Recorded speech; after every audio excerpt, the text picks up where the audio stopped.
Assalamualaikum warahmatullahi wabarakatuh. Waalaikumsalam warahmatullahi wabarakatuh. Mana kabarnya anak-anak? Baik. Nah, tadi ada yang berangkat itu benar nggak? Benar.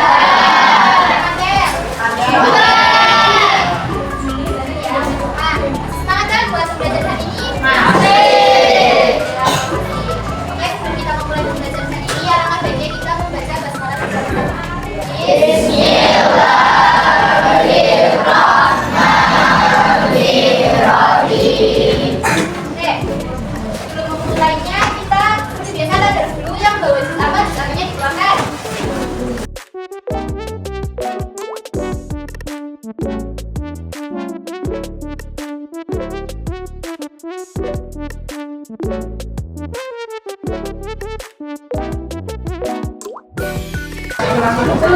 Namanya dibuka surat Asy-Syamsi.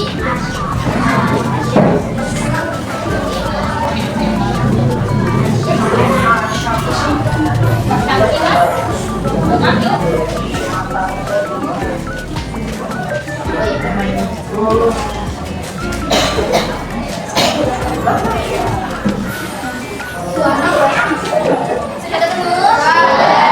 Ayo takut. Billahi minasyaitonirrajim. Bismillahirrahmanirrahim. Wasyamsi wadduhaha.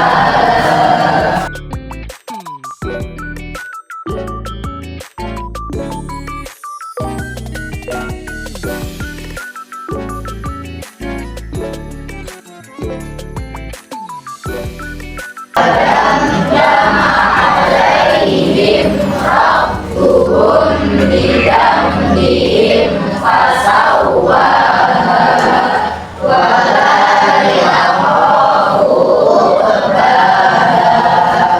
Shadaqallahul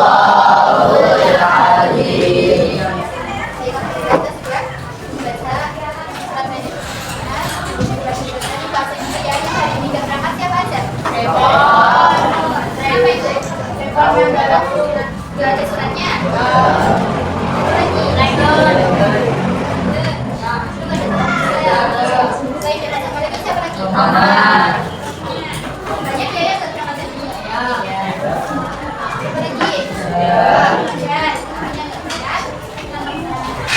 Oke, kita berangkat ini masih semangat ya? Semangat ya, harusnya kan kita pulang, kita cuma sebentar ya. Tapi insya Allah pembelajaran hari ini bisa membawa kebaikan dan juga manfaat untuk kita.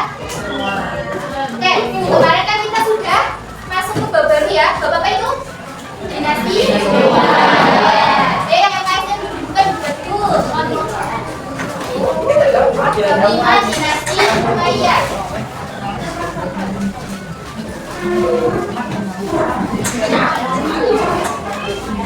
Bani Umayyah atau dinasti Umayyah. Kemarin kan kalian juga sudah itu kan beri tugas buat membaca dan juga merangkum materinya. Sudah selesai semua? Sudah. Alhamdulillah. Nah, hari ini kita akan membahas lebih lanjut atau lebih dalam terkait dengan dinasti Umayyah.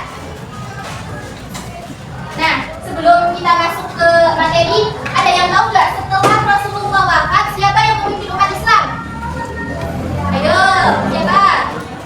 Ya, Rasyidin. Khulafaur Rasyidin itu ada berapa? 4. Siapa saja? Abu Bakar, Umar bin Khattab, Utsman bin Affan, Ali bin Abi Thalib. Nah, ini adalah pemimpin yang menggantikan Rasulullah SAW setelah wafat. Nah, kita masuk ke sini. Ada yang tahu nggak dinasti Umayyah itu apa sih? Siapa sih dinasti Umayyah itu? Ada yang tahu? Oke, karena pada belum tahu, jadi kita masuk ke sini. Jadi latar belakang berdirinya dinasti Umayyah itu masih ada sangkut pautnya sama Khulafaur Rasyidin. Siapa sih Bu? Ini nih, Utsman bin Affan. Nah, jadi berdirinya dinasti Umayyah ini dilatar belakangi oleh atau dimulai sejak kematian Utsman bin Affan. Jadi dinasti Umayyah ini masih punya keluarga atau garis keluarga dengan khalifah ketiga, yaitu Utsman bin Affan. Nah, ketika Utsman bin Affan wafat, itu yang menggantikan siapa? Khalifah Ali bin Abi Thalib. Nah, dinasti Umayyah ini atau keluarganya Utsman ini, ketika Khalifah Ali bin Abi Thalib naik menjadi khalifah, menggantikan Khalifah Utsman, menuntut Khalifah Ali untuk membunuh ataupun memberikan balasan atau menghukum orang yang telah membunuh Khalifah Utsman. Tapi pada saat itu Khalifah Ali masih ingin menstabilkan kekhalifahannya terlebih dahulu, karena pada saat itu masih banyak pemberontakan yang disebabkan ketidakpuasan kaum muslimin terhadap pemerintahan Khalifah Ali. Nah, selain itu pada masa Khalifah Utsman bin Affan ini banyak keluarganya yang menjadi pejabat. Jadi Khalifah Ali ini banyak mengangkat keluarganya yang menjadi pejabat. Akan tetapi pada masa kepemimpinan Khalifah Ali bin Abi Thalib, beliau membuat kebijakan yaitu menurunkan pejabat yang tidak kompeten dari jabatannya dan mengganti dengan pejabat yang baru. Dan kebanyakan pejabat yang diturunkan itu adalah dari dinasti atau dari Bani Umayyah. Karena itu Bani Umayyah merasa tidak puas terhadap kepemimpinan Khalifah Ali. Nah, karena tidak puas ini akhirnya terjadilah perang. Namanya perang sipil. Nah, perang sipil ini terjadi antara golongannya Khalifah Ali bin Abi Thalib dengan Bani Umayyah yang dipimpin oleh Muawiyah bin Abu Sufyan. Nah, tokoh inilah yang nantinya akan menjadi khalifah pertama dari dinasti Umayyah. Ketika terjadi perang, di dalam perang itu terjadi peristiwa lain yang namanya adalah peristiwa Takhrim. Nah, peristiwa Takhrim ini membuat umat Islam terpecah menjadi 3 golongan. Ada yang tahu? Oke, kita belajar lagi bareng-bareng. Nah, golongan yang terpecah ini yang pertama yaitu ada golongan Syiah atau golongannya Khalifah yang membela Khalifah Ali. Yang kedua itu ada golongan yang membela Muawiyah. Dan yang ketiga itu adalah golongan Khawarij atau golongan yang tidak mengikuti keduanya atau Khalifah Ali dengan Muawiyah. Nah, setelah perang Siffin dan juga terjadi peristiwa Takhrim, beberapa tahun setelahnya Khalifah Ali itu wafat, meninggal dunia karena dibunuh. Karena ketika sedang melakukan sholat subuh. Nah, setelah wafatnya Khalifah Ali, beliau kan punya 2 anak, namanya Hasan dan Husain. Hasan ini naik dibaiat oleh kelompok Syiah menjadi pemimpin mereka, dan kepemimpinannya itu berpusat di Irak. Akan tetapi karena pada saat itu umat Islam terpecah belah, akhirnya Hasan pun mengatakan, ya sudah, saya serahkan kepemimpinan saya kepada Muawiyah bin Abi Sufyan supaya umat Islam kembali bersatu di bawah satu kekuasaan. Nah, itu dengan 3 syarat. Yang pertama harus, berarti Hasan ini menyerahkan kepemimpinannya dengan 3 syarat. Yang pertama, Muawiyah harus menjamin keselamatan keluarganya Ali bin Abi Thalib, tidak boleh menyakiti, tidak boleh membunuh. Yang kedua, Muawiyah itu harus menjaga nama baiknya keluarga Ali bin Abi Thalib, tidak boleh mencemari ataupun menghinanya. Dan yang ketiga yaitu kepemimpinan setelah Muawiyah harus dipilih berdasarkan suara rakyat atau umat. Jadi tidak boleh asal pilih sesuai keinginannya Muawiyah. Nah, ketika Hasan ini menyerahkan kepemimpinannya pada tahun itu disebut sebagai Amul Jamaah atau tahun persatuan. Karena pada saat itu umat Islam kembali bersatu di dalam kepemimpinan yang satu, yaitu di bawah kepemimpinan Muawiyah bin Abu Sufyan. Nah, setelah Amul Jamaah ini, Muawiyah mendeklarasikan dirinya, inilah saya pemimpin baru kalian. Dan dengan begitu berdirilah dinasti Umayyah. Nah, jadi begitu. Dinasti Umayyah ini berdiri selama hampir 90 tahun. Nah, ini disebut dinasti Umayyah I, di mana dinasti Umayyah I ini berpusat atau ibu kotanya itu ada di Damaskus dan memiliki 14 khalifah. Di antaranya yaitu ada Muawiyah bin Abi Sufyan, yaitu khalifah pertamanya, ada Yazid bin Muawiyah, ada Muawiyah bin Yazid, ada Marwan bin Hakam, dan seterusnya sampai khalifah terakhir yaitu Marwan bin Bu, kenapa sih disebut dinasti atau Bani Umayyah I? Karena dinasti Umayyah ini terdapat 2 periode. Yang pertama itu di Damaskus, pemimpin pertamanya Muawiyah. Nah, yang kedua nanti ada lagi dinasti Umayyah II yang berpusat di Andalusia, yang sekarang disebut sebagai Spanyol. Ya, betul. Sudah baca bukunya di rumah?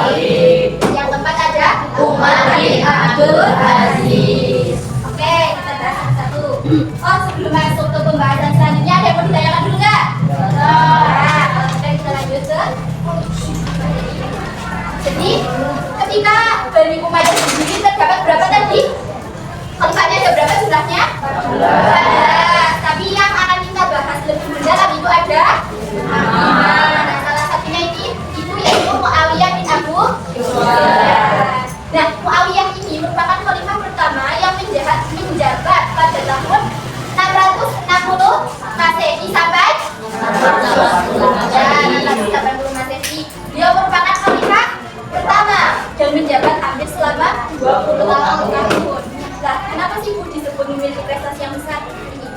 Beliau ini merupakan pelopor untuk dinasti Umayyah selanjutnya. Jadi ketika beliau menjabat, beliau ini membentuk suatu apa namanya ya? Suatu perkumpulan atau beberapa lembaga yang nanti akan terus digunakan pada masa berikutnya. Yang pertama yaitu ada Diwanul Hijabah. Ada yang tahu Diwanul Hijabah itu apa? Diwanul Hijabah itu yaitu kelompok atau lembaga yang melindungi khalifah. Dan bukan khalifah Umar bin Khattab, khalifah Utsman bin Affan, dan khalifah Ali bin Abi Thalib. Ketiganya itu kan meninggal karena dibunuh. Nah, belajar dari yang sudah-sudah, akhirnya Muawiyah bin Abu Sufyan ini membentuk lembaga di mana tugasnya adalah melindungi khalifah agar ketika ada khalifah selanjutnya itu tidak dibunuh oleh para pemberontak, meninggalnya bukan karena dibunuh. Nah, kalau di sini itu ada yang tahu nggak? Kalau di banyak itu contohnya kayak apa? Pas Pampres tahu? Ya, itu kan tugasnya melindungi presiden, itu hampir sama kayak itu. Yang kedua ada Diwanul Khatam. Nah, Diwanul Khatam itu tugasnya adalah mencatat setiap dekret atau peraturan yang dikeluarkan oleh Muawiyah, ya pemerintah atau Muawiyah bin Abu Sufyan selaku khalifah. Jadi itu sudah terstruktur.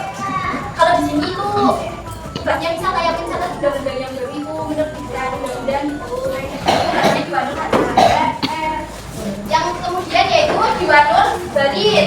Nah, tugasnya itu ini kayak pos-pos penjagaan di tempat-tempat tertentu. Kalau di sini kayak Polres gitu sih. Yang keempat yaitu ada Sohibul Kharaj atau lembaga yang bertugas memungut pajak dari rakyat.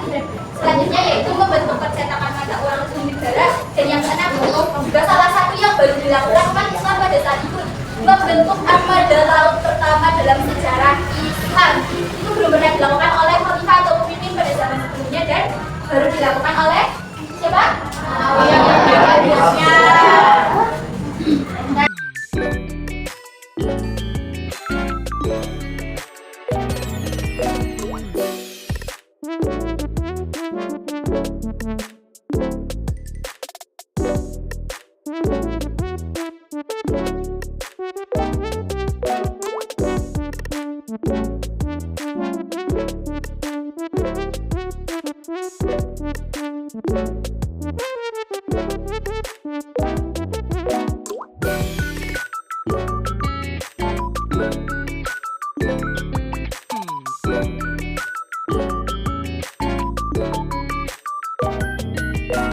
Nah, ini khalifah yang punya prestasi besar yang terakhir yang akan kita bahas yaitu siapa? Umar bin Abdul Aziz. Umar bin Abdul Aziz. Yang ini menjabat hanya selama 2 tahun 5 bulan sebentar, tapi prestasinya itu membuat namanya begitu harum. Ada yang tahu nggak Umar bin Abdul Aziz ini siapa? Beliau ini masih satu keturunan dengan Umar bin Khattab. Masih ada. Bukannya siapa ya? Al-Aziz bin Marwan. Ya, berarti cucunya Marwan. Tapi ibunya itu keturunannya Umar bin Khattab. Beliau ini hanya menjabat selama 2 tahun 5 bulan. Nah, beliau memiliki dua sifat terkenal yaitu waro dan juga zuhud. Waro dan juga zuhud. Beliau ini sangat takut kalau terlalu mementingkan dunia. Jadi beliau meskipun menjadi khalifah hidup dengan sederhana, nggak mau memanfaatkan fasilitas-fasilitas yang dipunyai negara untuk kepentingan pribadinya. Hampir sama seperti ketika Khalifah Umar bin Khattab menjabat. Ketika Khalifah Umar bin Khattab menjabat juga beliau tidak mau memanfaatkan fasilitas negara untuk kepentingan dirinya pribadinya. Nah, karena dua sifatnya ini juga, masa kepemimpinannya ini disebut sebagai masa Khulafaur Rasyidin ke-5, atau karena coraknya itu hampir sama, karena sifatnya, karena yang memimpin dan kemakmuran yang didapat masyarakat atau rakyat juga sama ketika Khulafaur Rasyidin memimpin. Karena itu kepemimpinannya disebut sebagai apa tadi? Ya, masa kepemimpinan Khulafaur Rasyidin kelima. Adapun kebijakannya yang pertama memberikan jaminan keamanan kepada rakyat. Tadi kan sebagian besar 4 yang lain itu melakukan perluasan wilayah kan, otomatis kan perang. Coba kalian kalau hidup di negara yang lagi perang, itu rasanya gimana? Takut, merasa diduga, terus merasa tidak aman kan. Nanti ada bom jatuh ke rumah saya gimana gitu kan. Nah, ketika masa Umar bin Abdul Aziz ini, beliau tidak memfokuskan kebijakannya untuk perluasan wilayah, jadi lebih memilih untuk mensejahterakan rakyatnya dibanding perang dan memperluas wilayah. Yang kedua yaitu mampu menjalin hubungan baik dengan kaum Syiah. Tadi kan waktu sebelum-sebelumnya itu Syiah dan Khawarij itu kan terus memberontak. Nah, ketika pada masa kepemimpinan Umar bin Abdul Aziz, Syiah ini dapat dirangkul sehingga tidak ada lagi pemberontakan dari kaum Syiah, sehingga tercipta juga kedamaian bagi rakyatnya karena tidak ada pemberontakan. Yang selanjutnya yaitu tidak menyekat golongan, ras, dan juga suku. Nah, jadi pada zaman dahulu itu orang Islam itu kan ada dua, Islam yang murni keturunan Arab, ada juga yang Islam yang keturunan di luar Arab. Misal orang Afrika jadi orang Islam itu kan bukan keturunan Arab. Namanya kaum Mawali, disebutnya kaum Mawali. Nah, pada pemerintahan sebelumnya kaum Mawali ini kayak semacam didiskriminasi begitu. Jadi dia tidak bisa mendapatkan jabatan, dia tidak bebas mendapatkan jabatan karena lebih membutuhkan yang dikasih jabatan itu orang Arabnya dulu. Terus juga pajaknya itu lebih besar dari orang yang Arab, keturunan Arab asli. Nah, pada masa Umar bin Abdul Aziz ini itu tidak diberlakukan lagi, karena beliau merasa bahwa jika seperti itu terus maka apa? Umat Islam akan bersatu, akan damai tanpa perpecahan. Kayak kalian juga kan berbeda-beda tetapi tetap satu ya, jangan beda-bedakan. Jadi sebagai pelajaran juga kalau kita tidak boleh membeda-bedakan orang dari golongannya, dari rasnya, dari agamanya, karena pada dasarnya kita semua sama. Nah, yang keempat yaitu mengelola tanah yang tidak produktif. Itu beliau membangun sumur-sumur baru untuk mengaliri tanah supaya menjadi lebih produktif, terus juga membangun jalan, membangun masjid dan juga penginapan untuk orang yang bersinggah. Yang selanjutnya itu ada perbaikan dinas pos. Dulu kan posnya itu cuma untuk keperluan pemerintahan. Nah, pada masa Umar bin Abdul Aziz ini posnya bisa digunakan rakyat untuk mengirim surat. Yang kelima yaitu mengembalikan uang pensiun anak-anak yatim yang ditinggal orang tuanya atau mati dalam perang. Dan yang selanjutnya yaitu melakukan kodifikasi atau pembukuan hadis. Oke, selesai. Ada yang mau ditanyakan nggak? Ya, yakin jawab semua. Kalau begitu, buat melihat apakah kalian benar-benar paham dengan yang ibu jelaskan tadi, ibu mau ngadain game, mau? Gamenya itu berkelompok supaya lebih gampang baginya. Kita pakai barisan aja ya. Nah, ini ibu dan yang ini, yang isinya ada 5 khalifah. Ada Muawiyah, ada Marwan, ada Abdul Aziz sampai Umar bin Abdul Aziz. Nanti kalian di kelas ini kartu yang isinya sudah diacak dan terdapat misal kayak kepemimpinan ini, terus masa memimpinnya kapan dan kebijakannya apa saja. Tugas kalian berkelompok nanti diskusi kira-kira kartu mana yang harus ditempel di ini. Gambarnya Muawiyah itu yang mana aja, yang gambarnya Umar bin Abdul Aziz itu mana aja. Nanti kalian silakan berdiskusi. Kalau ini silakan berdiskusi.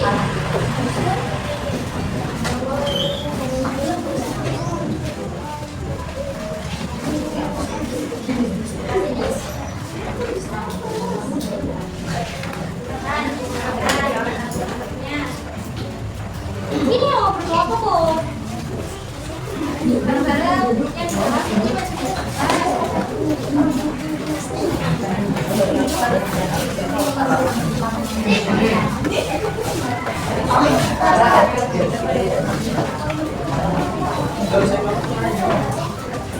ayo didiskusikan. Ayo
Biar kebagian bagi biar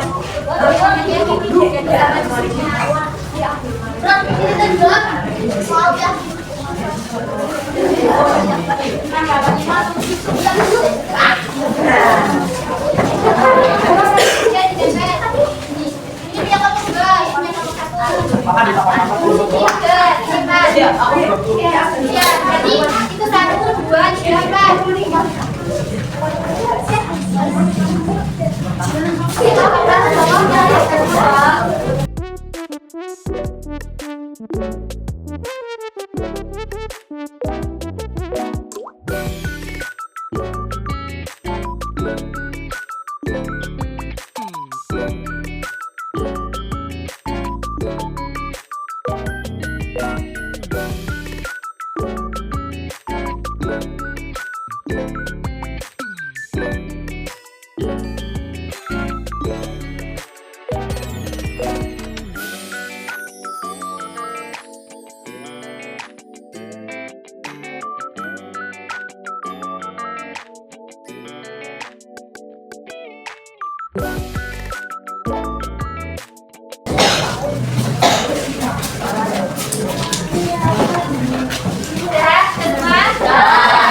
Kelompok 1, Muawiyah bin Abu Sufyan. Khalifah pertama, benar atau enggak? Benar. Pemerintah pada tahun 460 sampai 680 Masehi. Coba sambil katakan, enggak apa-apa. Benar enggak?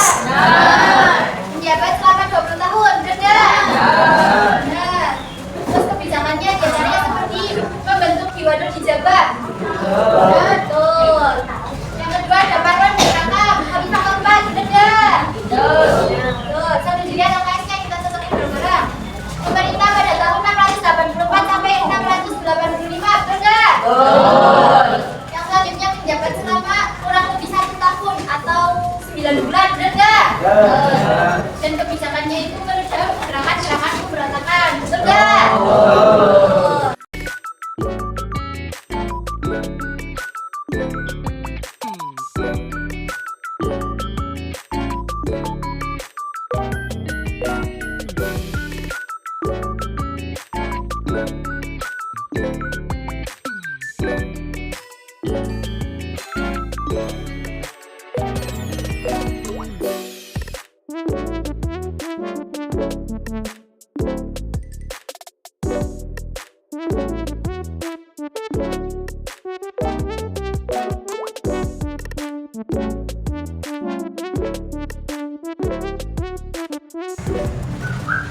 Semoga jodoh semua.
dinasti Umayyad 2 itu di mana? Andalusia. Kita tadi tugasnya apa? Nonton atau belajar buku terkait dinasti Umayyad. Oke, jangan lupa ya di rumah ya. Tugasnya tadi apa? Kan sebentar lagi kita belajar tentang dinasti Umayyad di Andalusia. Semangat belajar. Di rumah jangan kebanyakan belajar. Ya, biar bukunya gak kesiangan.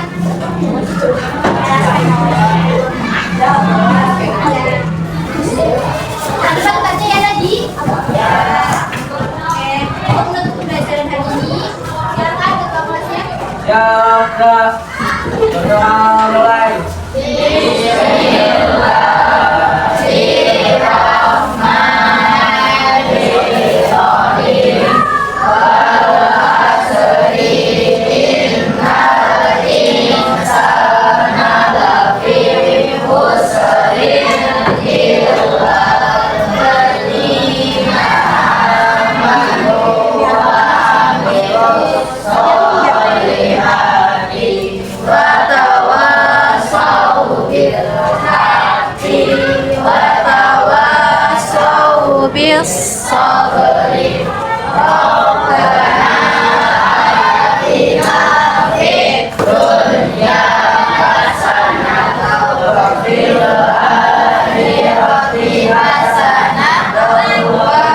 kasih